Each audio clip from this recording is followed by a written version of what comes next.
스포츠계에서는 국가대표 감독 선임을 두고 논란이 뜨거운 가운데 사회적으로는요, 요즘 급발진이 가장 뜨거운 이슈가 되고 있죠. 자, 최근 수원에서 70대 남성이 몰던 차량이 중앙선을 넘어서 역주행했습니다. 오중 추돌 사고가 났는데요. 처음에 경차와 충돌을 하고요. 이후에 바퀴가 빠진 채로 계속 달리면서 다른 차량 석 대를 추가로 들이받는 사고였습니다. 그제서야 차가 멈춘 모습이었는데요. 자, 그런데요, 이게 끝이 아닙니다. 부산에서도요, 한 아파트 단지에서 승용차가 놀이터로 돌진하는 아찔한 사고가 발생했습니다. 바로 저 장면인데요. 벽을 뚫고 놀이터로 돌진을 했습니다. 하마터면 큰 사고가 일어날 뻔했던 사고인데 공통점이요. 이 두 사고 모두 또 급발진을 주장하고 있다고요? 맞습니다. 두 사고의 운전자 모두 나는 브레이크 페달을 밟았지만 제대로 작동하지 않았다, 급발진이었다라고 주장을 하고 있는 상황인데요. 네. 일단 수원에서 일어난 이 중앙선을 넘어간 사고를 조금 살펴보면요.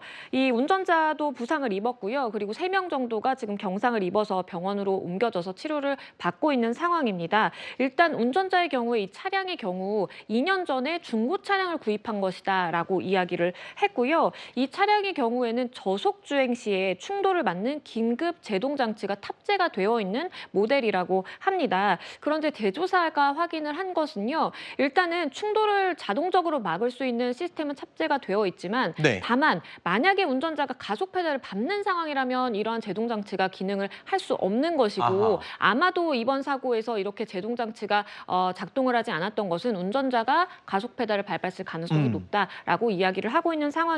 네. 부산에서의 그 놀이터로 돌진한 그 사고의 경우에는 역시 급발진을 주장을 하지만 경찰이 1차로 파악하기로는 급발진의 가능성은 낮다라고 보고 있습니다. 왜냐하면 지금 저렇게 놀이터 위로 돌진하는 그 과정에서 속력이 굉음을 내면서 굉장히 가속된 것이 아니라 시속 30km 정도로 굉장히 저속으로 저 위로 돌진을 한 것이거든요. 그렇기 때문에 일반적인 급발진으로 의심되는 상황과는 조금 차이가 있다라는 입장을 밝히고 있습니다. 네. 그런데요, 공교롭게도 조금 전에 우리가 두 사고 영상을 보여드렸는데 수원과 부산 이 급발진 주장하는 이 사고가 모두 70대 운전자였습니다. 그래서 얼마 전에 있었던 시청역 역주행 사고도요, 고령 운전자였다, 뭐 이런 점들을 일부 언론에서 부각을 하는데 실제로 통계 자료를 보면 고령자와 급발진이 직접적인 연관은 없다고 나와 있다면서요? 그렇죠. 고령 운전자와 급발진 사이에 뭔가 정확한 상관관계를 밝혀내는 것은 좀 힘들고요.